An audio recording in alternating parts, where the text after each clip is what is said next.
Сәлем достар, сіздермен Айгерім. Бүгін біз сіздермен тура ресторандағыдай болып шығатын үй жағдайында екі түрлі суши дайындайтын боламыз. Суши ролл және қуырылған суши, яғни темпура. Бұл сушилардың жасалу жолы өте оңай, сондықтан видеомды соңына дейін қарап, каналыма тіркеліп лайк басып кетуді ұмытпаңыздар. Ең алдымен күрішімізді суға қайнатып пісіріп алатын боламыз. Ол үшін күрішті ыдысымызға салып, 4-5 қайтара сумен жақсылап жуып алатын боламыз. Жуған кезде ең соңғы жуған суларыңыз таза болып шығуы керек. Мінекей, тазалап, жақсылап жуып алдық. Енді осының үстіне суымызды құямыз. Көп су құймаңыздар, күріштен кішкене ғана асып тұрса жеткілікті. Енді күрішімізді қатты отта қақпағын жауып, бір бұрқетіп қайнатып алатын боламыз. Мінекей, күрішіміз қайнады. Бір араластырып, газымызды баяулатып, қақпағын жауып піскенше 10-15 минут қойып қоятын боламыз. Күрішіміз пісем дегенше күрішке қосатын соусымызды дайындап алатын боламыз. Ол үшін бізге уксус қажет. Менде уксус 7%, негізінде 3% қосады. Бірақ менде 7% болғандықтан қазір осыны ыстық сумен алмастыратын боламын. Уксусымызға 2 шай қасық қантымызды қосамыз.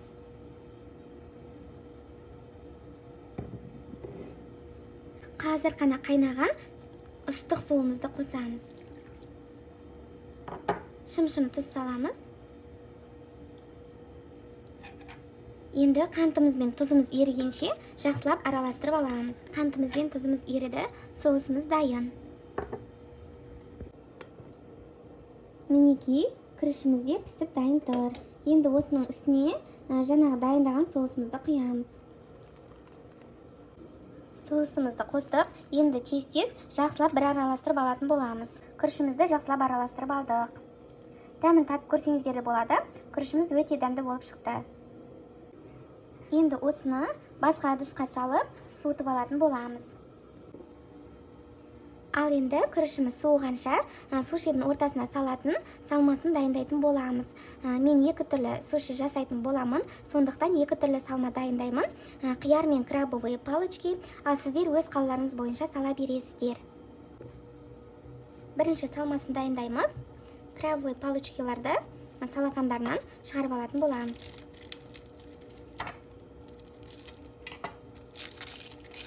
Барлығын осылай тазалап шығамыз. Мінекей, барлықтарын салафандарынан шығарып тазалап алдық. Енді осыларды майдалап турап шығатын боламыз.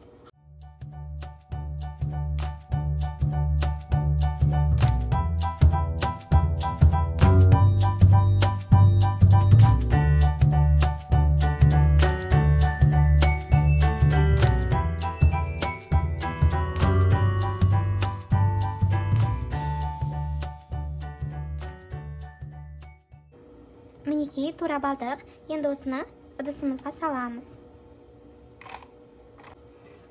Бір ас қасық майонез қосамыз. Жақсылап араластырып аламыз.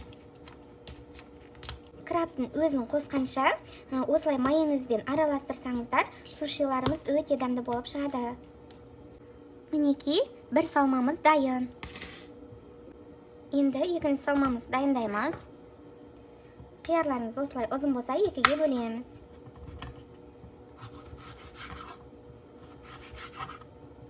Қабығын аршымайсыздар.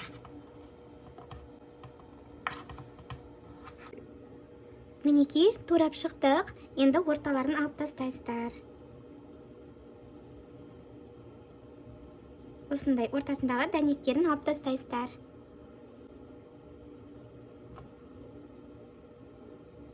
Екінші салмамыз дайын. Ал енді сушиларымызды жинап бастаймыз. Мына жерде нори, сушиға арналған, балдырдан жасалынған барлық супермаркеттерде сатылады. Арнайы сушиді орайтын орағыш, бұл болмаса да сүлгімен, орамалмен орай берсеңіздер болады. Творожный сыр, жылы суымыз, суыған күрішіміз, екі салмамыз барлығы дайын тұр. Енді творожный сырымызды арнайы кондитерлік қапшыққа, осындай немесе салафанға салып, ыңғайлы етіп жасап алыңыздар. Творожный сыр болмаса, қоспай қойсаңыздар да болады. Мінекей салып алдық. Ал енді сушиларымызды жинап бастаймыз. Ең алдымен орағышымызды қойып, оның үстіне норимізді қоямыз. Нориміздің жылтыр жағын сыртына қаратамыз. Қолымызды сулап,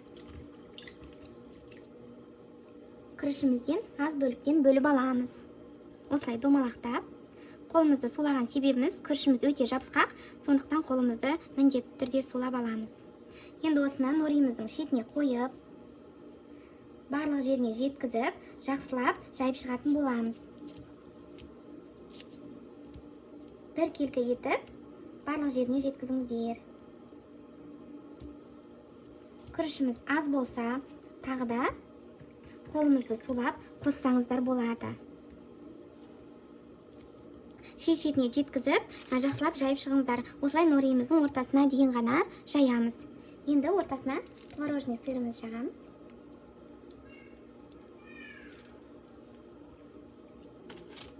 Қиярымыз саламыз.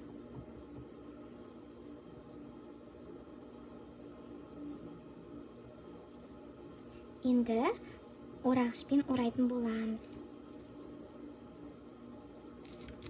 Осылай жақсылап қаттырақ тығыз етіп ораңыздар. Мінекей орап алдық. Енді шетке қарай алып, қолымызды сулап, норидің қалған бөлігіне жағатын боламыз. Бұл не үшін? Бұл нориміздің бір-біріне жақсы бірігіп жабысу үшін. Енді қалғанында осылай ораймыз. Мінекей дайын. Осылайша қалған сушиларымызды жасап шығамыз.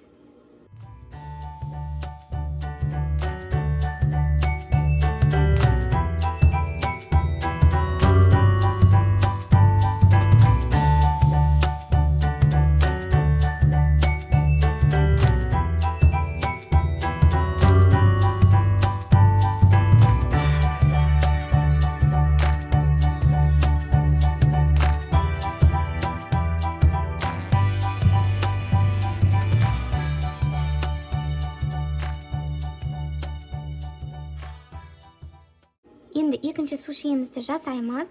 Жасалу жолы алдыңғысындай. Жылтыр жағын сыртына қаратып, норимізді қоямыз. Қолымызды сулап, күрішімізді алып, тағы жаймалап шығамыз. Барлық жеріне жеткізіп, норидің орта бөлігіне дейін жаймалап шығатын боламыз.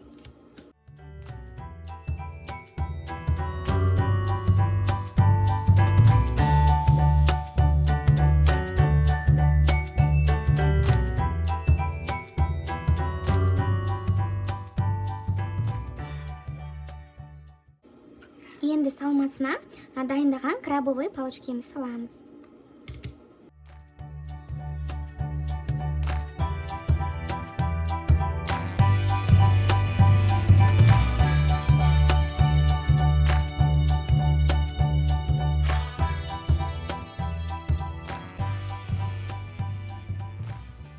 Мінекей суши роллдарымыз дайын, өте әдемі болып шықты.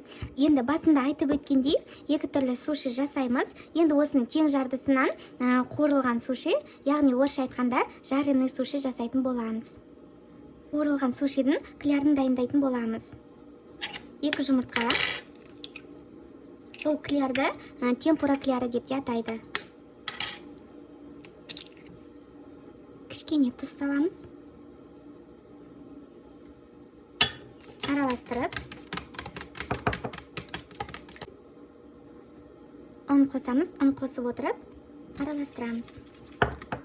Кішкене ғана соевый соус қосатын болам, дәм беру үшін. Мінекей клярымыз дайын. Сұйықтау болуы қажет, қатты қою қылдырып жібермеңіздер. Енді қуырғанға оңай болу үшін суши роллымыздың қақ ортасынан бөліп аламыз. Пышағымыз өткір болуы қажет.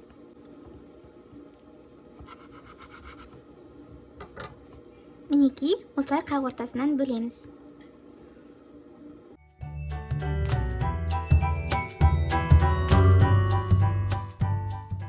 Мінекей суши роллдарымызды тең ортасынан бөліп шықтық. Мына жерде үшеуі қалды. Қазір ең артынан бұларды да бөліп, қуырылған сушидің жанына кесіп қоятын боламыз. Енді осылай шұңғыл ыдысымызға көп мөлшерде май құйып қыздырып аламыз. Майымыз қыза бастағанда суши роллдарымызды клярымызға матырамыз. Ең алдымен екі шетін матырып, сосын қалған бөліктерін батырып аламыз. Енді қызып тұрған майымызға саламыз. Осылай қызарғанша пісіріп алатын боламыз. 1-2 минуттай уақыт кетеді. Мінекей дайын. Осылай барлығын қуырып шығатын боламыз.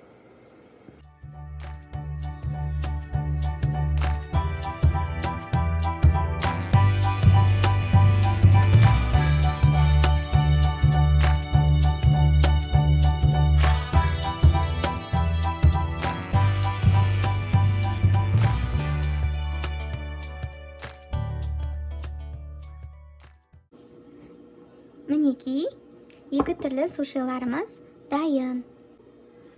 Енді қазір осыларды кесіп, табағымызға салып, ұсына беретін боламыз.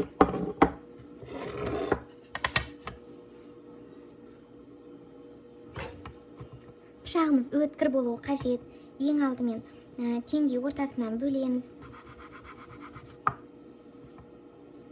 Одан кейін тағы да ортасынан бөлеміз. Мінекей осылай барлығын бөліп шығамыз.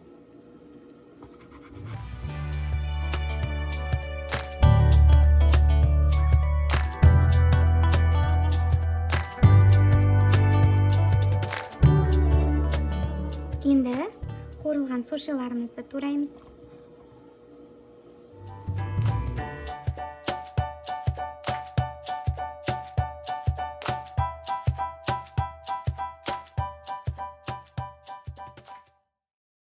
Мінекей достар, біздің сушиларымыз дайын болды. Бүгін біз екі түрлі суши жасадық. Суши ролл және қуырылған суши, яғни темпура.